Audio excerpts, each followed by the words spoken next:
Quoted Leon Bloss saying that there's only one sorrow, the sorrow of not being a saint. That is missing the mark, having gone through your life and missed the mark. But a healthy family is going to be vibrant. The parts are going to be in motion. There's going to be flexibility. It won't be grim and rigid. There'll be spontaneity in this family. There'll be joy in this family. People can laugh and play and have fun. That's one of the basic needs. Share the anxiety in the family. In a sense, the grimmer, the more uptight the family structure is, the less there's going to be any room for individuality. So a family needs to be an open system. It needs to be able to be vibrant and moving. And always in a family, we're going to have the polarity of individuality, this individual person, and togetherness, all of these people together. Now, we need to belong. That's one of our basic needs. We need to belong. We also need to self-actualize. That's another one of our basic needs. Or you need a private self and you need a public self.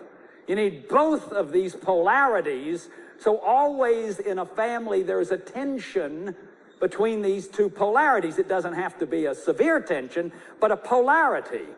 And in a healthy family, it's going to be open and vibrant and moving around. And see, all of a sudden, daddy's over here and mama's over here. So daddy's doing the dishes.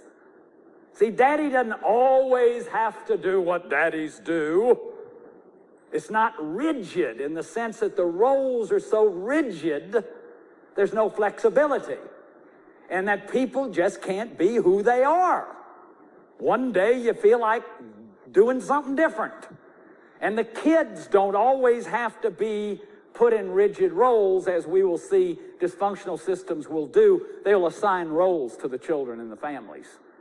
In healthy families, the children choose their roles.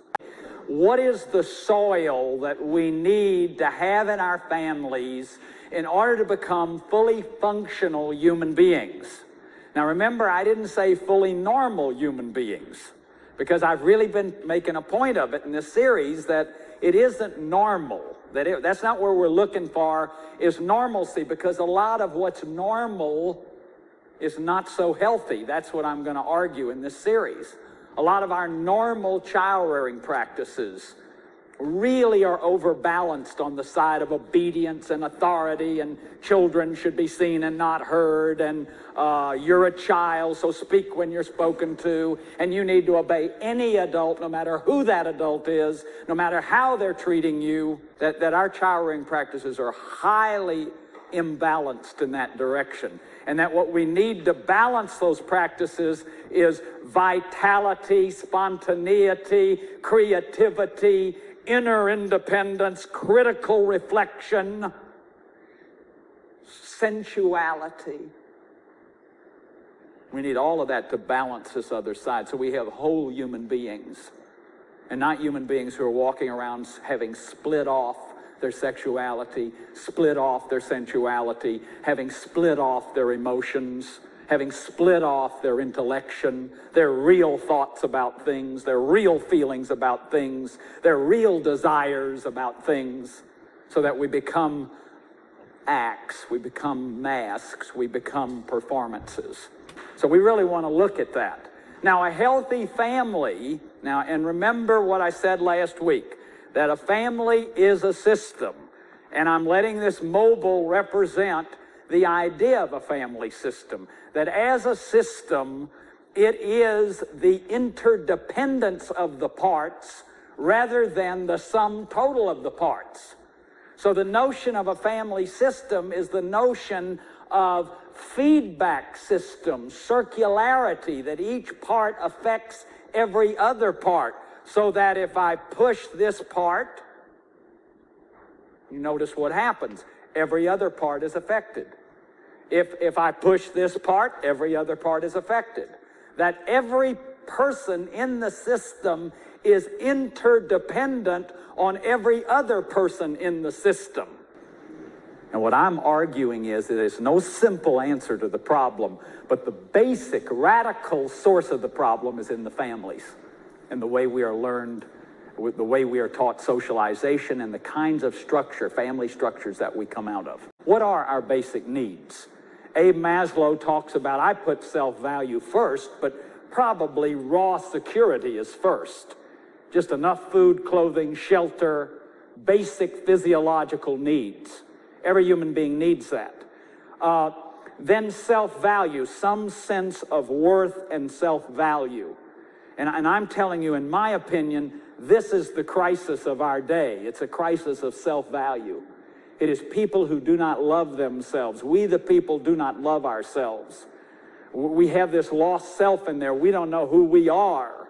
We play out our sex role scripts and our little scripts about success and being a successful person in this culture. What a successful man is, usually making money, being highly achieved, having all the symbols of success. But are we successful? Have we really found in this one and only life who we are? Now, self-worth comes by mirroring. If these two people forming this family come together out of healthy families, they've had good mirroring. You see, interestingly enough, my self-image comes out of your eyes. But suppose I'm 6 months old. Suppose I'm 1 year old. Suppose I'm 1.5 years old.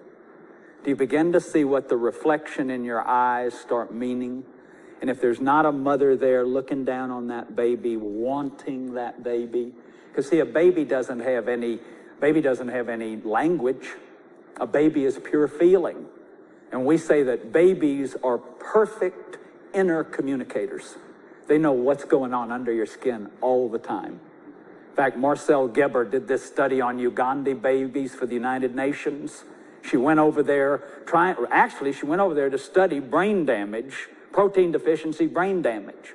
And she found in the first 2 years of life that these Uganda babies were the healthiest babies in the world. That they were higher on the Arnold Gazelle tests, these psychological tests that you measure growth on, than American babies and European babies and any babies in the world. And they found that what it was about was bonding.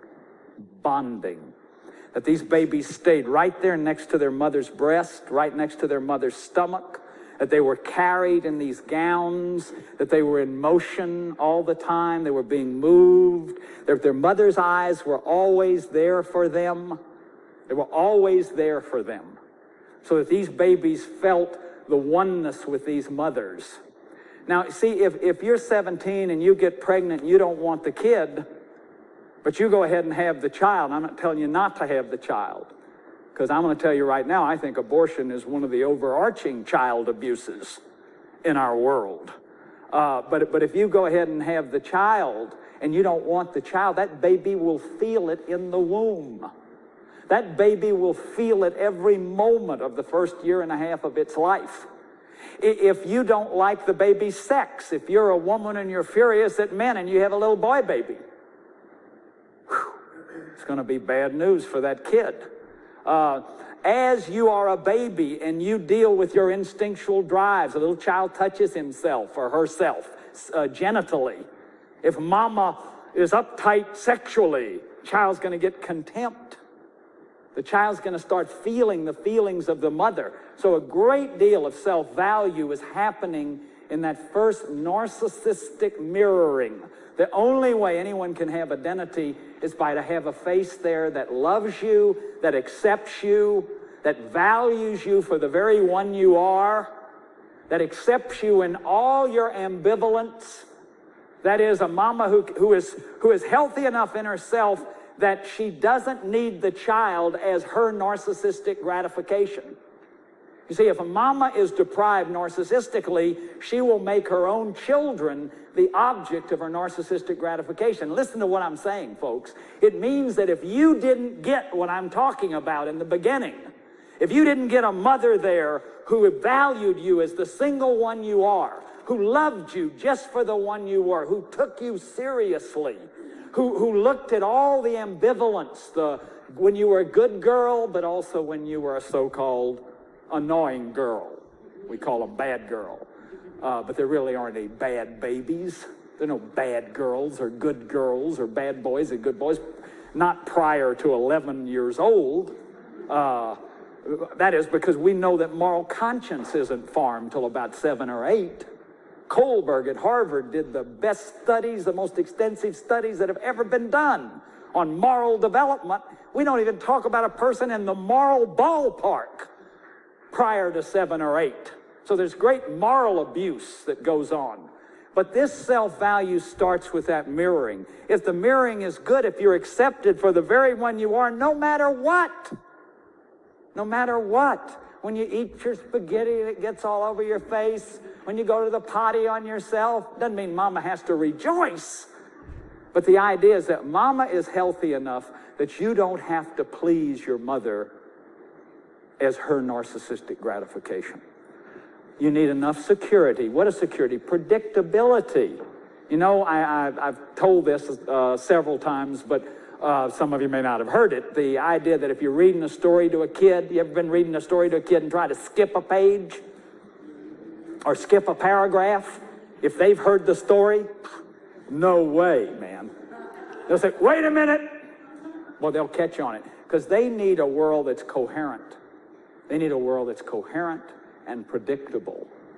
See, I'm going to say later on about workaholism and workaholic fathers who aren't there most of the time, and the kinds of damage that are done to families by the compulsivity of workaholism. It's an enormous problem that's hardly even looked at in our culture. Strokes, a need for love and belonging. That's what strokes are. You need physical strokes or you'll die. So these two people who start in this family, they have their stroke economy is up. Their stroke ecology is balanced. They're getting enough strokes. They don't have to make their kids be the stroke givers. Because next week when I talk about unhealthy families, I'm going to talk about the kids have to take care of the parents. And the kids figure it out pretty quick, man. If I'm going to make it around here, I better take care of him. That they're demanding that the price I've paid for being born is taking care of them. See, look, these two realize fairly early on that they're not going to get from the other because they're both needy. In an unhealthy family, then the children, they say, let's have a kid. Maybe the kid can make me happy. In a healthy family, they already are getting from each other. That's why it's so important for people to wait before they have children, to be ready to have children, to really know what they're doing when they bring children into the world. Now, you need stimulation. You need to play and have fun. You need challenge. And one of the things about healthy families is that there's lots going on. And everybody can have some individuality. One brother wants to ice skate, and another brother likes to play baseball, but this brother doesn't like to play baseball. That doesn't challenge Daddy's manhood so bad that he forces this kid to play baseball. He forces this kid to be an athlete because Daddy can't handle it. Daddy's real comfortable within himself. Daddy's getting his needs met. So he can handle stimulation, differences. In healthy families, people can be different. People can be different. Structure, families need structure. I came out of a lot of very strong, ruled religion and family structure, a lot of authoritarian religion, and in a sense, I've tried to compensate for that by treating my son like a little boy wished he had a daddy, and a lot of the times I haven't put enough structure there. Children need limits.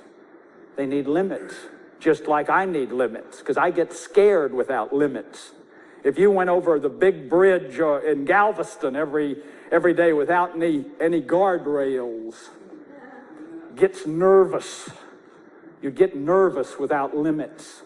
So there is a need for limits, and it's abusive to children not to put limits, not to give them the security of limits.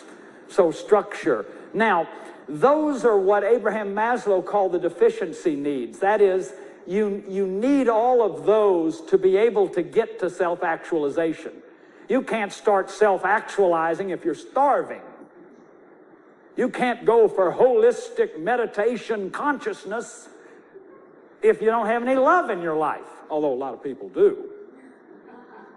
And that's a big problem, and I want to really address that problem in the later programs of trying to substitute what you didn't get in your family by going into religion is one of the most common places people do that. And then make the religious structure kind of the stuff you didn't get, but that's still not being fulfilled. It's still not getting these needs met. You see, these needs, why we know these are basic needs is that people get sick if they don't have them. And that when we give them these needs, they start getting well. That's how we know they're basic needs. That is, you cannot live without them. Now, self-actualization needs, I'll talk about those in the 9th program. Those are the being needs. That's the need to begin to transcend, to have something greater than yourself. Abraham Maslow felt that the need for truth, the need for beauty, the need for goodness, the need for wholeness, the need for completeness, that those were needs that were rooted in our biology. Erich Fromm once said, you know, we have eyes and we have things to see. If there was nothing to see, it'd be crazy. We have ears and there are things to hear. If there was nothing to hear, it'd be crazy. We have a heart and if there was nothing to love, it would be crazy. And we have a longing that no matter what we do, it's never quite enough. You know, is that all there is? Is that all there is? One of the great somebody, I don't know who said this, but some great person said it. Even after Dante and Shakespeare and Mozart, we say, is that all? You ever gone to the show everybody was talking about and you saw it and you were a little disappointed? And the dance, the big dance that was coming, you were a little disappointed? This Mr. Wonderful they were talking about, or Miss Wonderful, and you went and heard them and a little disappointed? See, because somebody, Augustine, said there are places in the, you know, there's a longing in our heart. You've made us for thyself, O Lord, and our hearts are restless. There's something that we're not complete with. We keep longing for transcendence.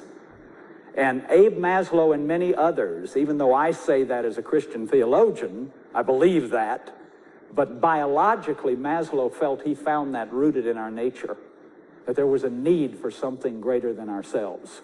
So healthy families are going to be committed to something greater than themselves. This mother and daddy are going to have a relationship with God or something greater than themselves.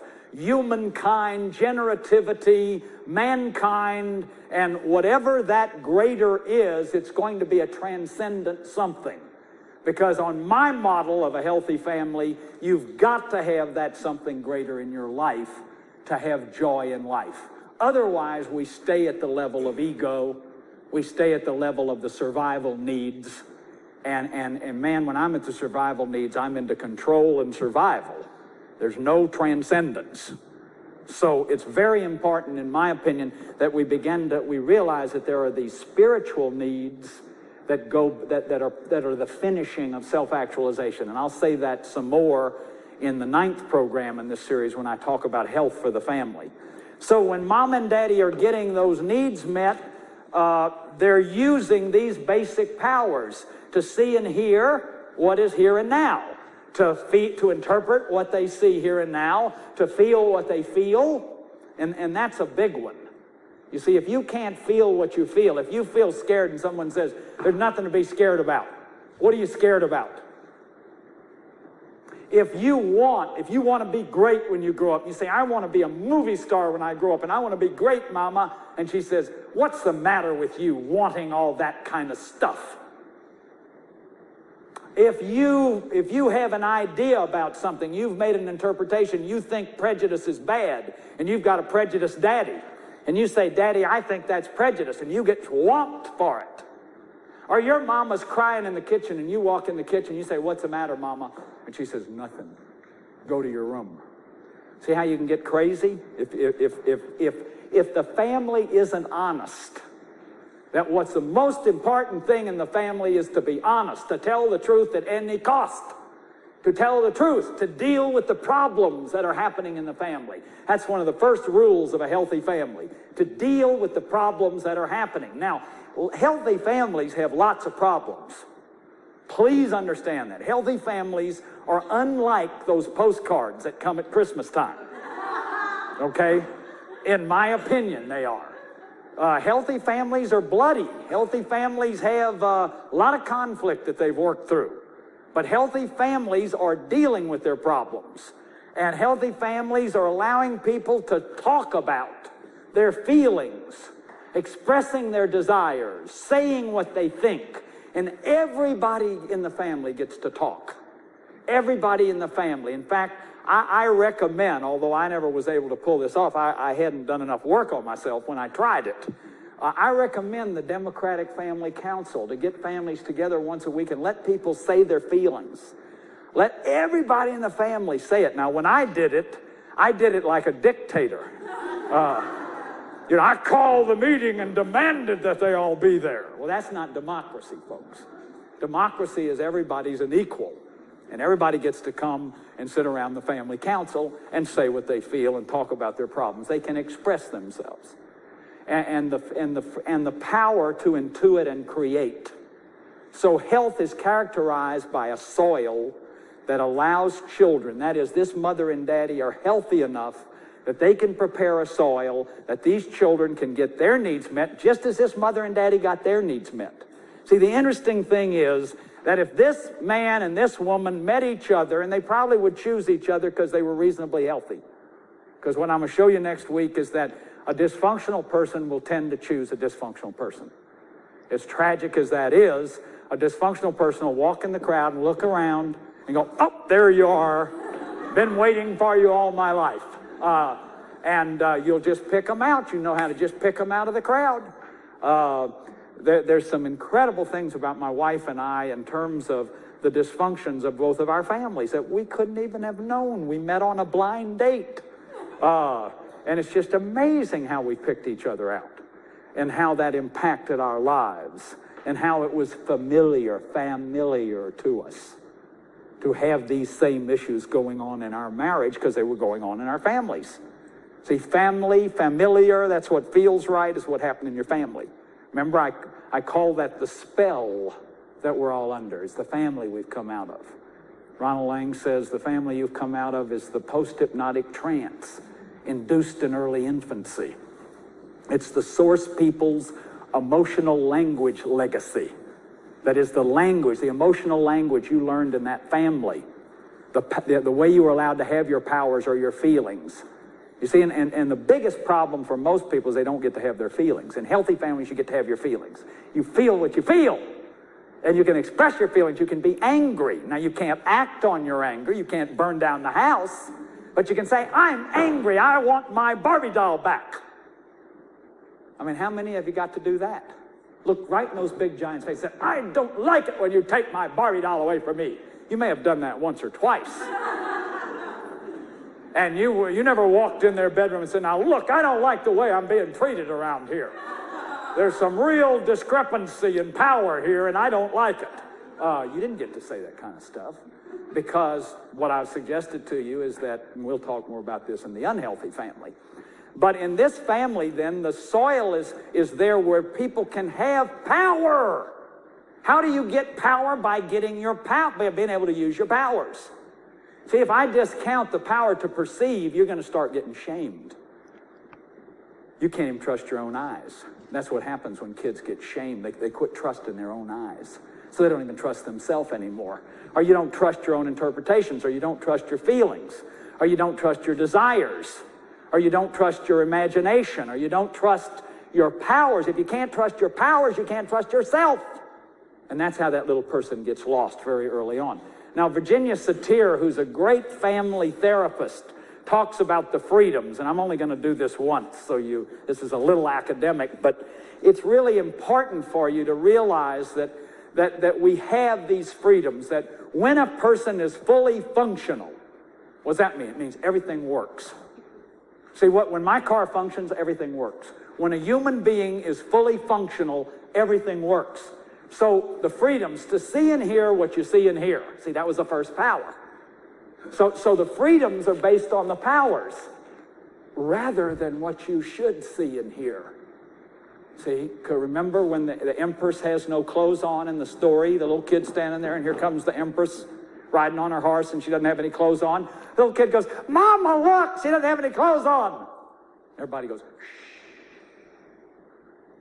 See, the whole town was playing the game. But the idea is that you can see and hear what you see and hear. See, kids get crazy if they can't see and hear what they see and hear. To know what you know rather than what you should know. To want what you want rather than what you should want.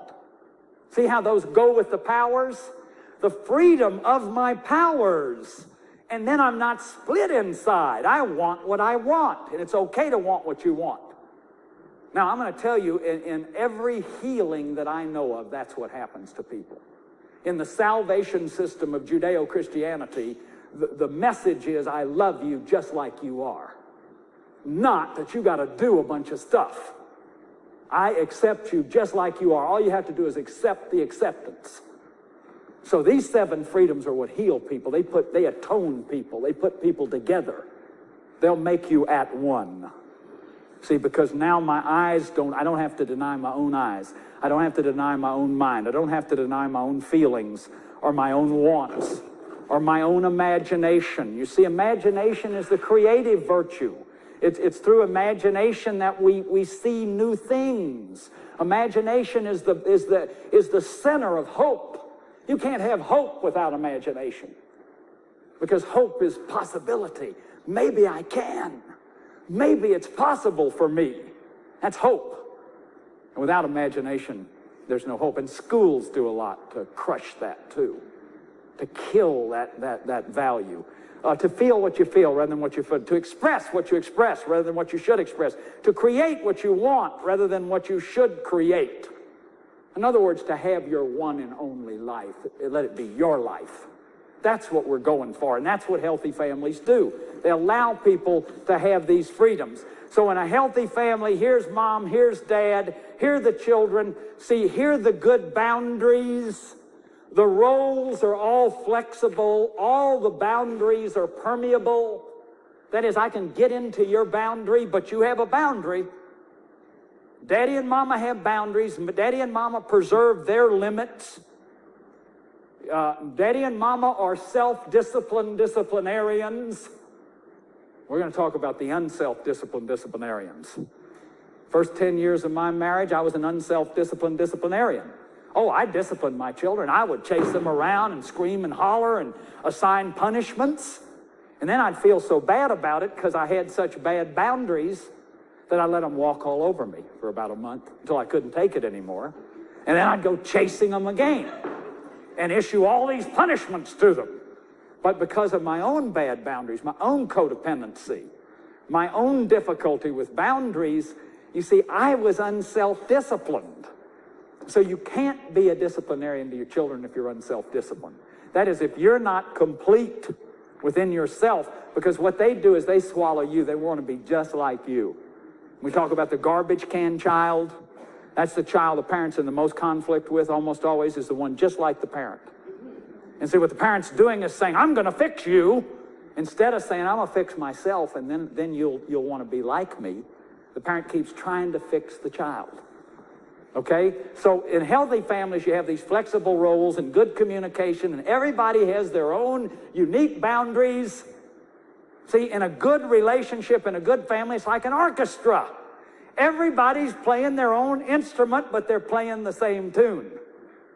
Okay? Instead of, oh, look at this. Now, here is the togetherness error. Remember I said togetherness, individuality?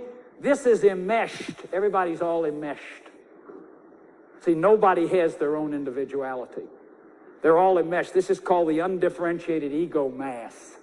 Everybody's all thrown together here. And I'm not going to take time because we're talking about healthy families. I'm going to talk a lot more about this. But I just want you to see that. And then here's the stone wall family. This family has rigid boundaries. This is the neglect family. See, they've got boundaries, but nobody can get in anybody's boundaries. There's no way you can communicate with anybody. The no-talk rule, don't express feelings in this family. They're all there. They're all individuals, but they're just all separate from each other. So you see, in that family, there's no real way for anybody to be close, although everybody is desperately lonely in that family. This may be a highly intellectual family. They're all bright and they're all straight-A students, but nobody shares feelings in this family. There's no vulnerability. Everybody's in a role in this family.